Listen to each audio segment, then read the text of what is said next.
dans les ruelles poussiéreuses d'un quartier modeste. Jojo, un jeune garçon studieux, lutte chaque jour pour obtenir une éducation. Mais la misère ronge leur foyer, menaçant ses rêves. Jojo, jusqu'ici ta mère n'a pas payé tes frais de scolarité. Je suis désolé, mais nous ne pouvons plus te garder. Monsieur, je vous en prie, accordez-moi encore un peu de temps.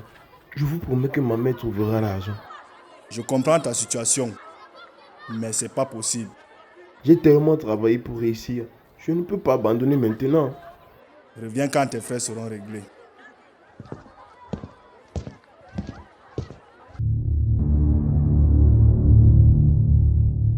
À la maison, Sitangando, la mère du jeune Jojo, accablée par les dettes et les soucis, tente malgré tout de garder la tête haute pour son fils. Mais va-t-elle y arriver dans un contexte de précarité sociale qui ne dit pas son nom?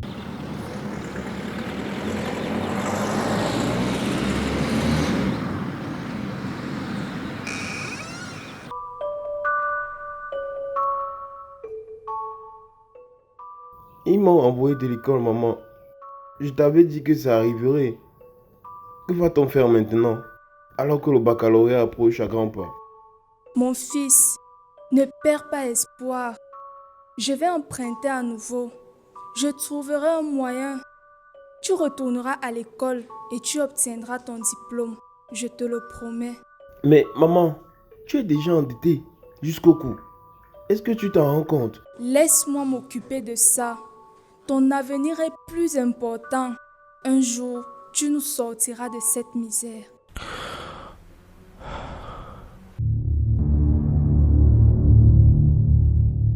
Grâce au sacrifice de sa mère, Jojo retourne à l'école et parvient à passer à son examen. Le jour des résultats est enfin arrivé. Bravo Jojo, le sacrifice de ta pauvre maman en valait la peine. Maman, je l'ai fait. J'ai réussi. J'ai réussi.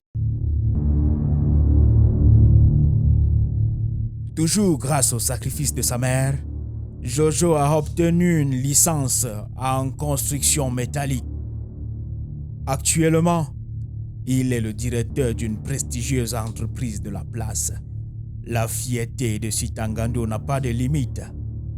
Elle rêve de partager cette nouvelle avec tout le village. Jojo, tu es devenu un homme à présent. Je suis tellement fière de toi. Il faut aller au village pour célébrer ça avec ta famille. Ils doivent tous savoir à quel point tu as réussi. Le village? Je ne sais pas, maman. Je préfère rester ici en ville. Mon fils, cela fera tellement plaisir à nos ancêtres et à toute la famille. Fais-le pour moi.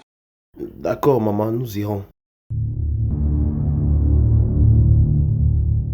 Sitangando ne sait pas que derrière cette décision se cache une sombre destinée. Elle croit bien faire, mais un cercle vicieux de sorciers a décidé de faire périr Jojo, l'unique espoir de la famille Ngando.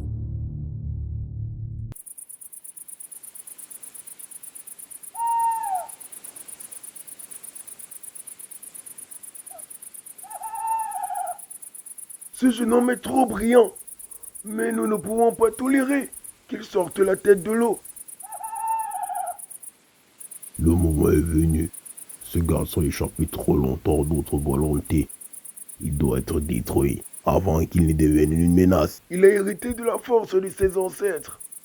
Nous devons frapper maintenant, avant qu'il ne comprenne son pouvoir.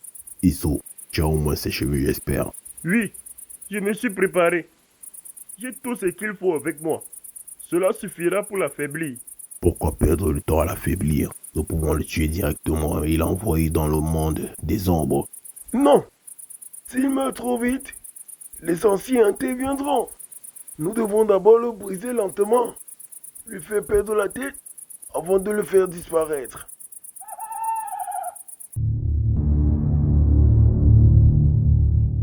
Le maître de la secte lève le bâton qu'il tient. Il commence à tracer des symboles magico-mystiques dans l'air. Les autres sorciers, parmi lesquels Esso, l'oncle de Jojo, ferment délicatement les yeux et se mettent à réciter des incantations diaboliques dans une langue ancienne.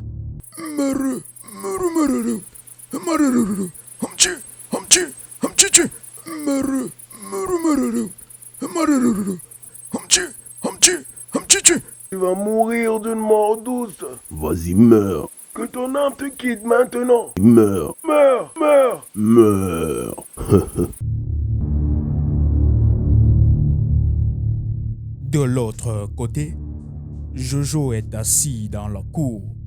Il contemple sereinement la nature.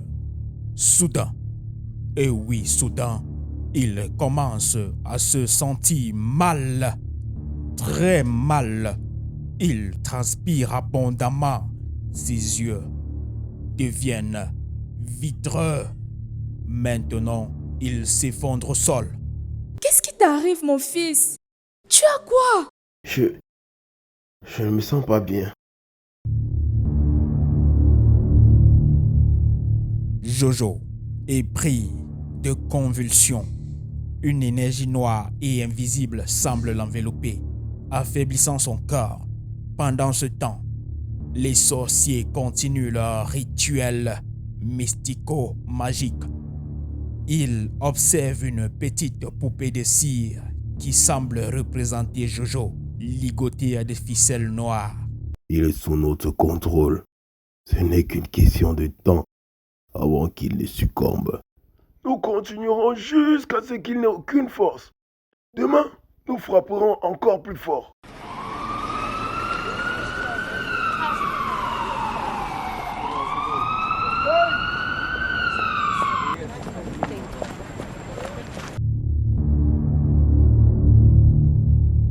Sitangando a ramené Jojo en ville pour une prise en charge intensive. Il est allongé dans un lit d'hôpital, entouré de machines. Ses yeux sont clos, son corps immobile. Ses amis et autres connaissances se tiennent autour de lui, désemparés. Les médecins ne peuvent pas diagnostiquer son mal. Bonjour, docteur. La santé de mon fils se détériore. Regardez-le, il ne dit rien. Son regard est perdu dans le vide. Les tests ne révèlent rien. Nous avons fait tout ce que nous pouvions, mais nous ne comprenons pas ce qui se passe. Mon fils, pourquoi mon Dieu? Pourquoi lui?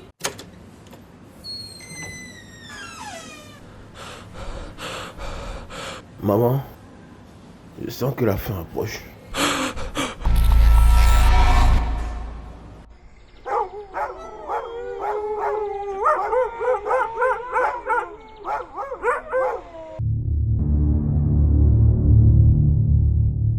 La mort de Jojo, comme une traînée de poussière, se répand dans tout le village. Le chef, déboussolé, décide d'agir. Les héritiers de l'ombre ont encore frappé. Ils ont détruit la vie de ce jeune homme pour leur égoïsme.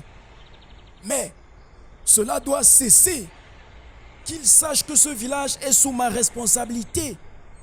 Et je ne laisserai plus personne ruiner des vies innocentes. Rentrez chez vous. Le destin de Jojo, brillant mais tragique, est scellé. Le poids des traditions et des croyances a eu raison de ses rêves et de sa vie. Au Bakakaland, l'espoir et l'ambition peuvent être dévorés par des forces invisibles, imprégnées de mystère et de peur. Les mystères du Bakakaland, une production de Yala Films. Interprète Fambilon Bissou, Sindingando, Chimène Kundu, Prestile Kwesa. À bientôt pour un nouvel épisode.